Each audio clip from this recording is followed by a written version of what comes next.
Senhoras e senhores, apresento o Serjão pra vocês. É isso aí, pessoal. E aí, Sérgio, fala pra mim, mano, qual que é a sua caminhada nessa feira, velho? Cara, aqui a gente veio apresentar um trabalho que chama Canálise, que é um laboratório de análise onde a gente testa a qualidade dos produtos de cannabis que estão circulando no Brasil. Canálise. Canálise. É uma iniciativa nova que começou esse ano. A gente já tem uma experiência grande aí na parte de agronomia, com pesquisa agronômica, né? Nós, em 2020, conseguimos a primeira autorização do Brasil para cultivar cannabis em uma universidade, né? Para fazer pesquisas agronômicas. Depois, em 2023, conseguimos, através de uma empresa, a primeira autorização para uma empresa também cultivar cannabis no Brasil.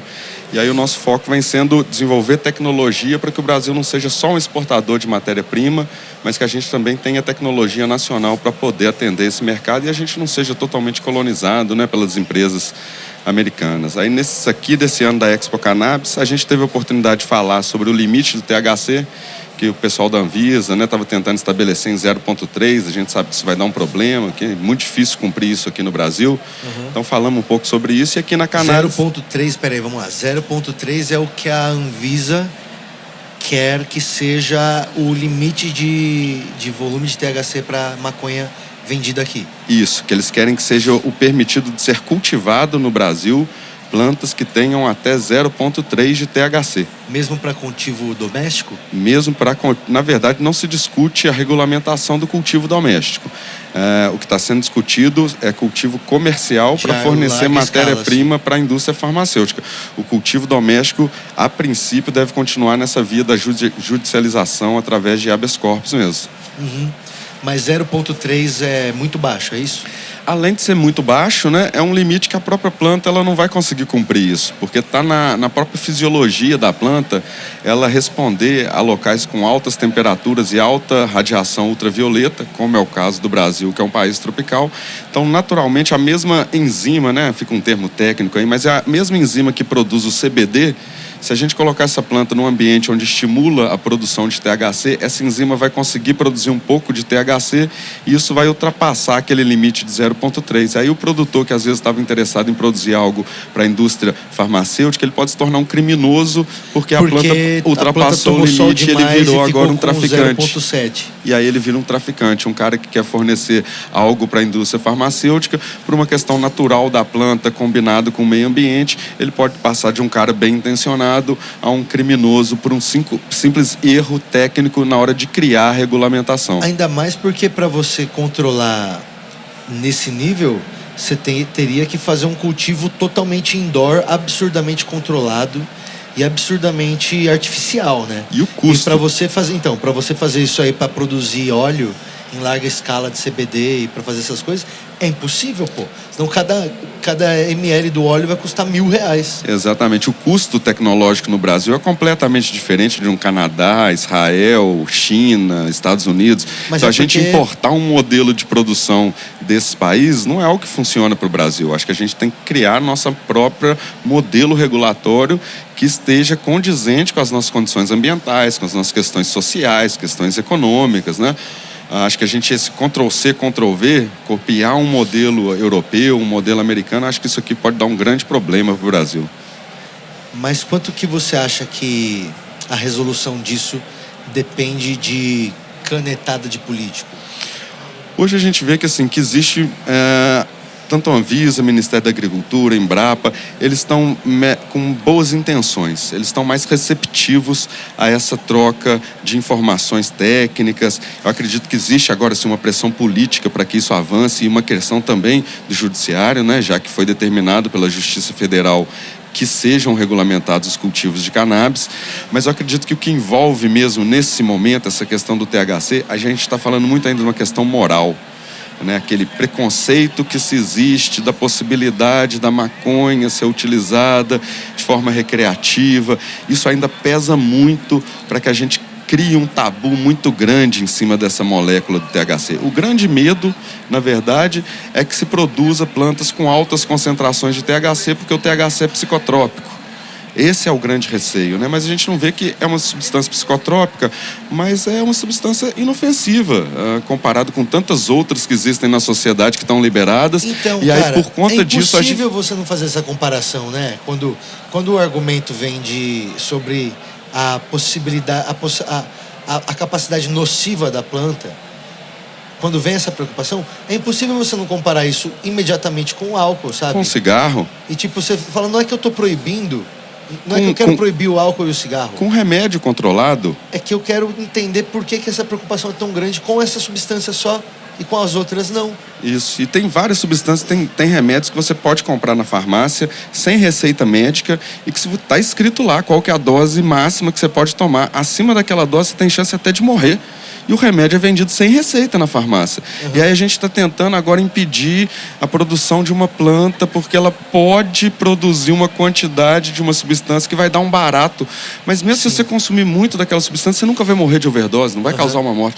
Então o potencial de dano daquela substância, comparada com outras que já são liberadas e regulamentadas... É irrisório, é nada. E a gente está muitas vezes impedindo um avanço social, um avanço de saúde, um avanço econômico para o país, por uma questão moral. Aquele preconceito que ainda existe em cima de uma planta, porque a planta, na verdade, é um preconceito contra as pessoas que tradicionalmente, culturalmente, fazem uso dessa planta. E se você não pode proibir que aquelas pessoas existam, você começa a perseguir os hábitos que elas têm como uma forma de perseguir aquele grupo, né? Então é mais uma questão moral que existe em cima da planta do que argumento técnico, argumento científico. Então acho que nesse momento, apesar da boa vontade que existem de pessoas técnicas dentro da Anvisa, Ministério da Agricultura, eu acho que ainda existe um peso moral muito grande dentro dos nossos representantes políticos que têm medo de perder voto se por acaso eles começarem a apoiar uma causa que uma grande parte da população ainda tem um preconceito ainda muito grande. A gente precisa de uns políticos foda maconheiro, né, mano? Realmente, a gente tem que estar lá presente também, né, para a gente ter representantes que falem aquilo que a gente sabe que é uma realidade e que falem isso também em embasamento técnico, né? Então é importante a gente estar atento nisso aí também, porque sem isso a gente não avança, não. Pô, se aparece uma foto do Lula em Marizias tomando uma breja com a Janja no retiro de férias do presidente, nossa, olha que foda, o Lula tomando cervejinha. Tipo, agora, mano, se aparece um político falando, cara, no meu momento, já fumei maconha assim, no meu momento recreativo, porra, fudeu, cara. Eu acho até o ex-ministro Barroso fez uma frase uma vez, uma fala muito interessante, onde ele falava isso, pô, qual que é o problema de um trabalhador depois que ele chega do seu dia de trabalho? Ninguém vai falar que ele tomou 2 cervejas lá e vai criminalizar esse cara, mas se ele falar que ele fumou um baseado depois do serviço, isso vira um tabu, uma coisa, um absurdo, né? Então acho que a gente também precisa desses líderes políticos, eles saírem do armário, reconhecerem também que eles fazem uso, porque a gente sabe que é uma realidade, eles fazem uso, o médico faz uso, o advogado faz uso, o pedreiro faz uso. A maconha está na nossa sociedade em todas as camadas. E reconhecer também que você não legisla só para quem é igual você legisla para todo mundo, né, mano?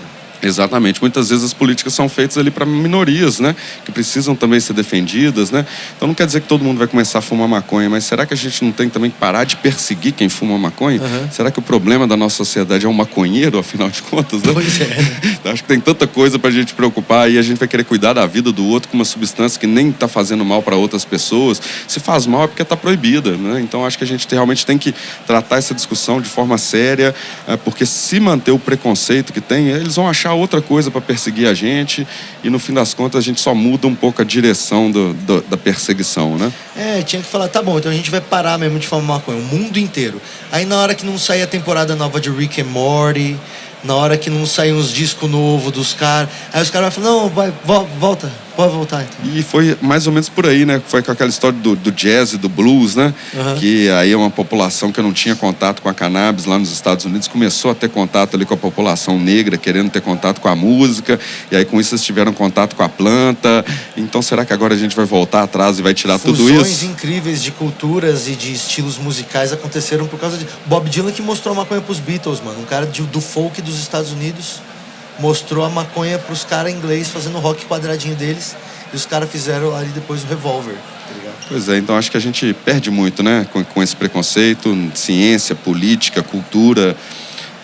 E aí a gente vem aqui para tentar um pouco falar sobre isso. A Canálise é um laboratório, justamente esse medo que você tem do autocultivo, né? A pessoa não sabe o que ela está consumindo, ela não consegue controlar, ela não tem um laboratório em casa para poder testar.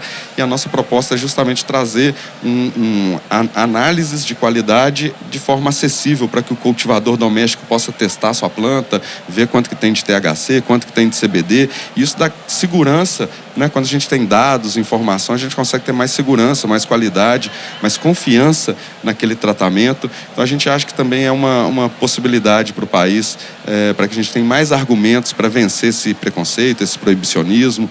Eu acredito muito na ciência, né, na informação como uma forma de argumentação convincente também. Acho que contra ciência é difícil da gente conseguir derrubar quando ela é bem feita.